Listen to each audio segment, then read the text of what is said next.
Happy Saturday, guys. What's up? Welcome into another episode of the Daily Juice Podcast with me, Matt Perrault, at Sports Talk Matt, to follow me across all socials after a 3-0 Friday. Gotta love it. 3-0, up 3 units. Maybe it's time to buy the meat. I don't know. Maybe it is. OmahaSteaks.com. Title sponsor of this podcast. If you guys have not gone and checked out OmahaSteaks.com, it is fall. It is football. It is time to order the meats at the Omaha Steaks semi-annual sale. 50% off site-wide. And you're going to get $30, extra $30 off when you guys use that promo code JUICE at checkout. Every purchase is backed by their unconditional money-back guarantee. Simply go to omahasteaks.com and shop the semi-annual sale today with the promo code JUICE for $30 off your order. Okay, so good day. Baseball bet was a walk. Backdoor cover for San Diego State. Air Force did what I thought they would do. It's a good Friday. Okay. Saturday and Sunday. Let's get into this a little bit. Somebody said in the comment section that I talk too much. Well, that's the podcast. Okay. It's me. I talk a lot. It's 15 minutes. It's free. And you can fast forward through whatever you want to fast forward through. Okay. That's the beauty of YouTube, the beauty of audio and Apple and Spotify and everything else. Okay.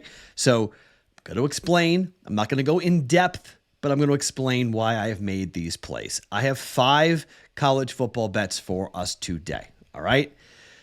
Do what you want with them. 2 of which are now going against me. I'm against the pros. I'm with the public. I'm against the books. I don't really love it, but here we are. Let's get into it. Notre Dame +3. Number now is 3.5. We've already bet it. It's moved against. If you haven't bet it yet, you get 3.5, and I'm jealous. I'm going to need the Irish to win the game outright. This is a fade, much like the second bet that I'll tell you about, on the quarterback of the other team that we're betting. Do not think Ohio State has a good quarterback. Okay, I think Ryan Day's got a problem. Ryan Day in these tight football games is no bueno.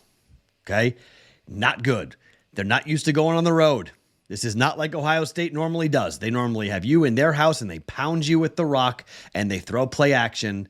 And they've got a quarterback. And I don't think the McCord kid is going to get it done against this Irish defense. And I really think we're going to know this pretty early. Okay.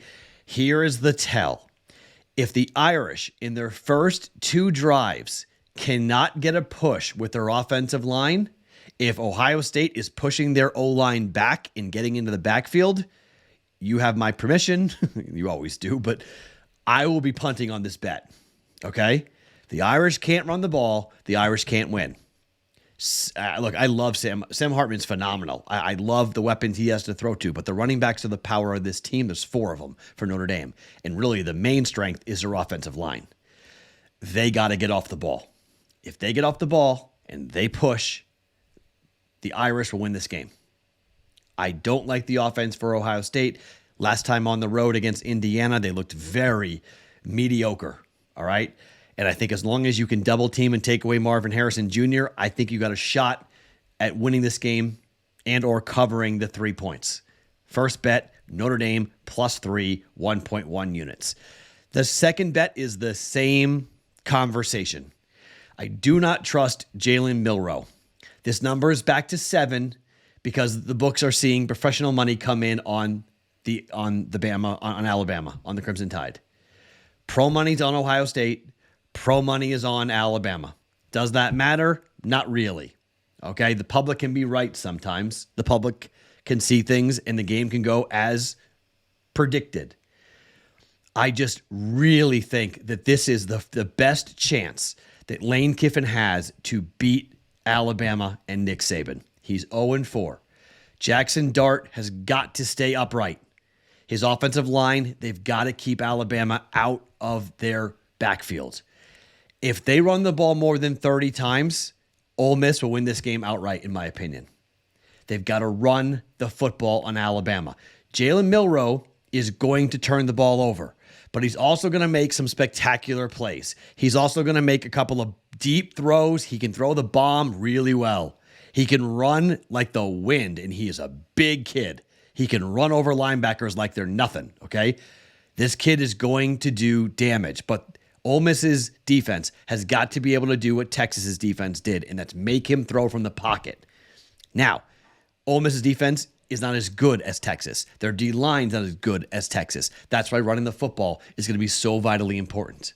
But I think there's a really good shot. This is a one-possession game, one way or the other, and there's a really good chance that Alabama gets beaten here.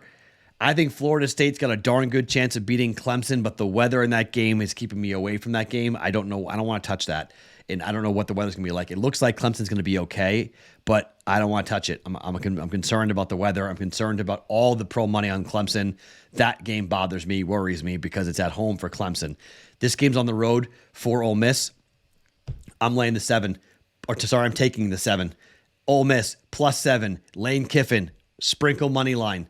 They got a shot. I don't trust the Milroe kid. Everyone saw it. I think people are going to go, oh, fade what we just saw, right? Here's the thing. This offense for Ole Miss can run the football. They've got really good running backs. They've got really good weapons on offense. I lean towards the over in this game. I really do.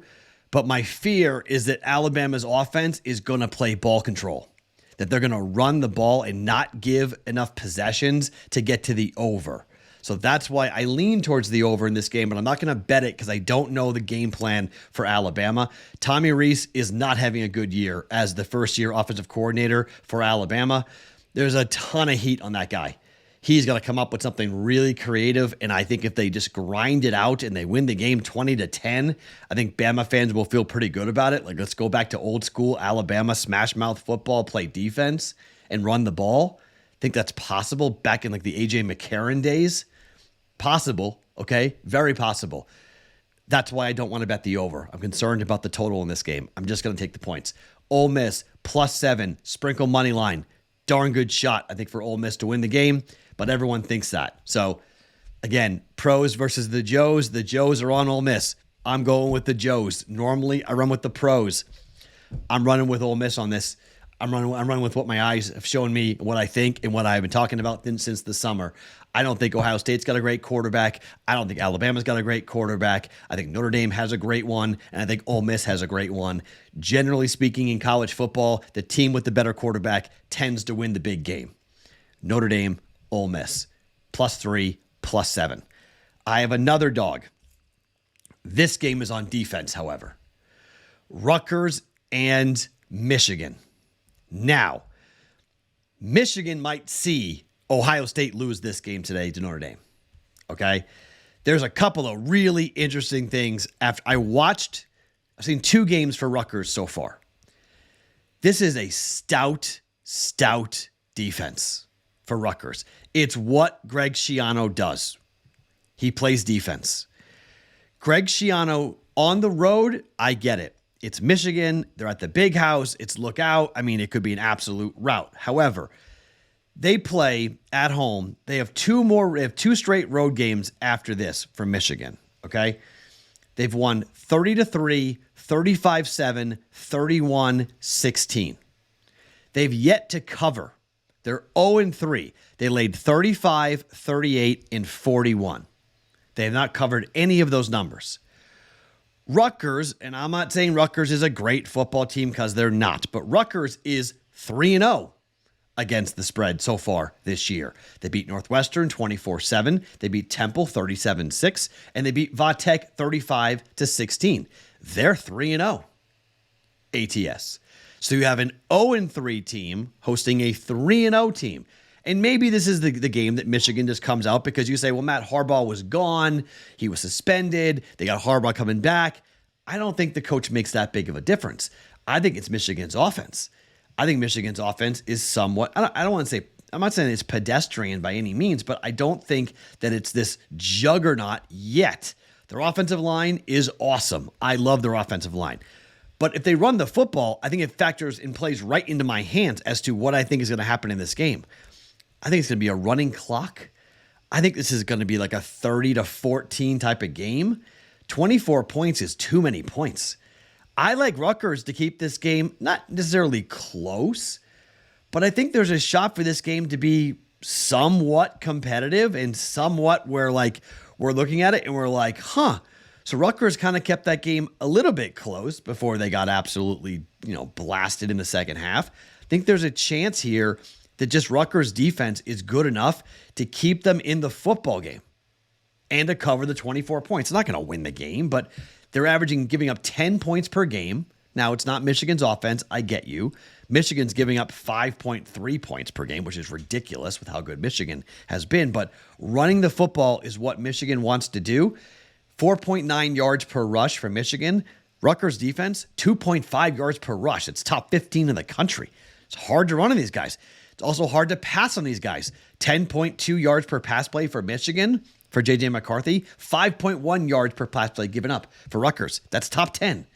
Again, I'm not saying Rutgers is going to win the game because offensively, Rutgers, they've scored 31 points per game, but come on. They're not going to move the ball at all here on Michigan.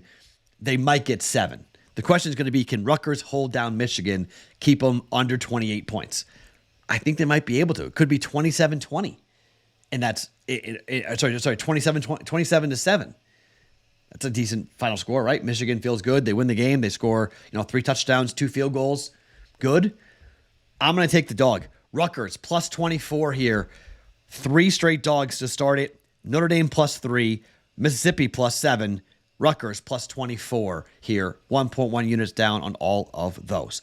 One more disgusting game to tell you about, and this is the first weather play of the season. Iowa, Penn State. We've bet under for Iowa every week. We missed it last week. Going back to it again this week. Why? Wet and rain all day. 50-degree temperatures. Yuck. Winds 15 sustained in wind gusts to 25 to 30 miles per hour. That is Iowa football weather. I also think they might keep the game somewhat close, okay? 14 points may be too much. If Iowa scores 10 points, Iowa's probably going to cover. This feels like a 20-10 type of football game, okay? This feels like a rock fight between these two teams in the Big Ten. I think the weather's going to be absolutely brutal. It's a whiteout game. So I think, Penn State's winning. This is the game for the Penn State bet for Penn State to win over 9.5 games. This is the game, okay? Penn State has got to win this game because then they can lose to Ohio State and Michigan and go 10-2 and we're good. The whole bet was made on this game. Penn State to win. I'm taking the under 38.5, however. All right. I think the game is really low scoring. I think Iowa's defense keeps them in the game. And I think the weather plays a big factor. I don't think they're going to have a chance to throw the ball that much. I know Iowa's not throwing the football in this weather. Kirk Ferentz, there's no way he's going to allow McCarthy to throw the football, McNamara to throw the football in this weather. No way. Okay. Wet, nasty, gross, disgusting, not fun weather. Under 38.5 for Iowa and Penn State. And finally, I am going to give you one fun one. I'm going to give you one thing to cheer for, and that's points. Look, the Colorado story has been incredible. It's an amazing, amazing story. Deion Sanders is revolutionizing the way programs would be rebuilt in today's modern college football. His son is a very good quarterback. He has a weapon in Horn for this game. That's great. But his number one weapon in Travis Hunter is not going to be there. No quarterback has been hit more and rushed more, pressured more than Shedeur Sanders, quarterback for Colorado. Oregon's defense is going to eat him and that offensive line for lunch. I know it's a good story. I know it's fun, okay? But Colorado State was able to pressure Colorado all game. What is Oregon going to do? This is the last time that Oregon and Colorado will play as conference opponents. They won't see each other again for decades probably, or a bowl game. It's a long time. Colorado's going to the Big 12, Big 10 for Oregon, okay? You're going to see, in my mind, you're going to see bad blood on the field, just like in the last week's game. But I think it's because I think the Buffalo players are going to get embarrassed. And I think they're going to lose their cool. And I think that could lead to flags and short drives and more points. Team total Oregon is 45.5. I was on that all week long until I just decided that, you know what, I'm going to stop it. I'm just going to lay the 21 points Because if they win 40-10, I'm going to kick myself. Say, why didn't you just lay the points? Just lay the points. I think Bo Nix and company move the football at will. They can hang 50. Not going to shock me at all. I think you start with 40 points for Oregon and go from there. With that said, I'm not going to mess with a team total like I thought I was going to at 45.5. I'm just going to lay the 21 points. It's kind of ping pong back and forth. Once it gets to 22, it comes back to 21. That's because the pros have come in. The pros have already taken 16.5, 17.5, 18.5. Once it gets to 22, they like the middle. They bet 22. It comes back to 21. Laying the 21 with the Ducks. Oregon minus 21 up against Colorado for 1.1 units. All right. 5 bets for us here today. A bigger card than normal. Nothing with the UFC. Not going to touch the Apex fight, the fight night card. I'll watch it. Not going to touch it.